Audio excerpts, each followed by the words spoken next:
Lesson 5 for January 23 to 29, Noble Prince of Peace, read by Dr. Percy Harrold. Sunday, January 24, End of Gloom for Galilee.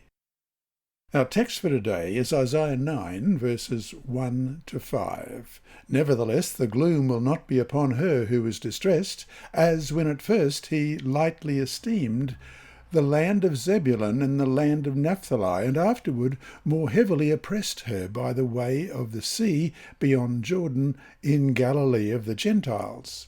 The people who walked in darkness have seen a great light. Those who dwelt in the land of the shadow of death, upon them a light has shined. You have multiplied the nation and increased its joy.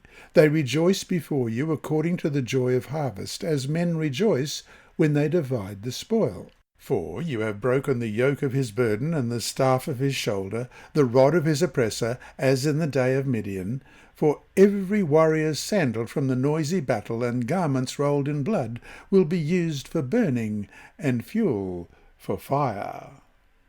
Question: why does Isaiah 9:1 begin with the word but or nevertheless? That indicates a contrast to what precedes it. Nevertheless, the gloom will not be upon her who is distressed. Isaiah 8:21 and 22 that we read last week describes the hopeless condition of those who turn to the occult rather than to the true God. Wherever they look, they will see only distress and darkness, the gloom of anguish, and they will be thrust into thick darkness, as it said in verse 22. By contrast, there will come a time when there will be no gloom for those who were in anguish. Isaiah 9 verse 1. The people of the Galilee region are singled out here as receiving the special blessing of a great light, as we read in verse 2. The nation will be multiplied and rejoice because God will have broken the rod of their oppressor, as we read in verse 4. The region of Lake Galilee is depicted here because it was among the first territories of Israel to be conquered.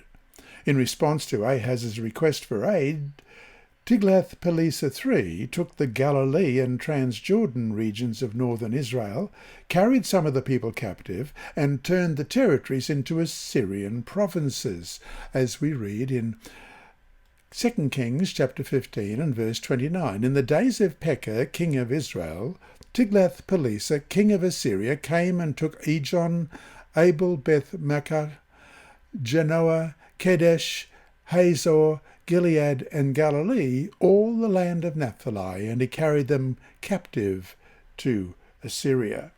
So, Isaiah's message is that the first to be conquered would be the first to see deliverance. Question: whom does God use to deliver his people?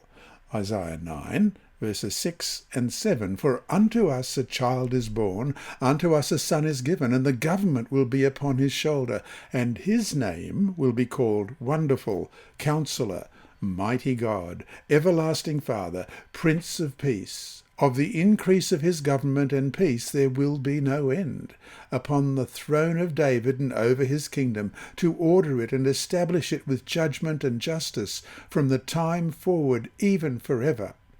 The zeal of the Lord of hosts will perform this. And another question: when and how was the prophecy of Isaiah 9, 1-5 fulfilled? And we see this in Matthew chapter 4, verses 12 to 25. Now, when Jesus heard that John had been put in prison, he departed to Galilee. And, leaving Nazareth, he came and dwelt in Capernaum, which is by the sea, in the regions of Zebulun and Naphtali, that it might be fulfilled which was spoken by Isaiah the prophet, saying, The land of Zebulun and the land of Naphtali, by the way of the sea, beyond the Jordan, Galilee of the Gentiles, the people who sat in darkness have seen a great light, and upon those who sat in the region and shadow of death, light has dawned. From that time Jesus began to preach and to say, Repent, for the kingdom of heaven is at hand. And Jesus, walking by the sea of Galilee, saw two brothers, Simon, called Peter, and Andrew his brother, casting a net into the sea, for they were fishermen. Then he said to them, "Follow me, and I will make you fishers of men." They immediately left their nets and followed him. Going on from there, he saw two other brothers, James the son of Zebedee and John his brother, in the boat with Zebedee their father, mending their nets. He called them, and immediately they left the boat and their father and followed him. And Jesus went about all Galilee, teaching in their synagogues, preaching the gospel of the kingdom, and healing all kinds of sickness and all kinds of disease among the people. Then his fame went throughout all Syria, and they brought to him all sick people who were afflicted with various diseases and torments, and those who were demon-possessed, epileptics and paralytics, and he healed them.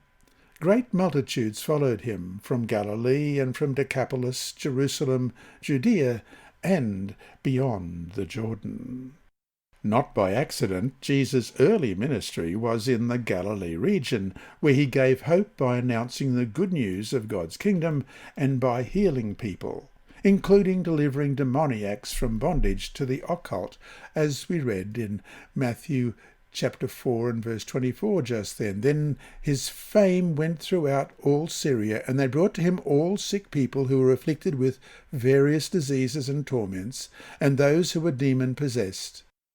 Here is where we see a perfect example of how the Bible takes events that happened in Old Testament times and uses them to prefigure things that will happen in the New Testament times. The Lord mixed images from one era with those of another, such as in Matthew 24, when Jesus mingled the destruction of Jerusalem in AD 70 with the destruction at the end of the world. So to finish today, if someone were to ask you, "What has Jesus delivered you from?" what would you answer? What personal testimony can you give regarding the power of Christ in your life? Hi there. Thanks for watching this video on the Advent-band Ministries YouTube channel. Please subscribe and click the bell icon to be alerted whenever we upload new videos.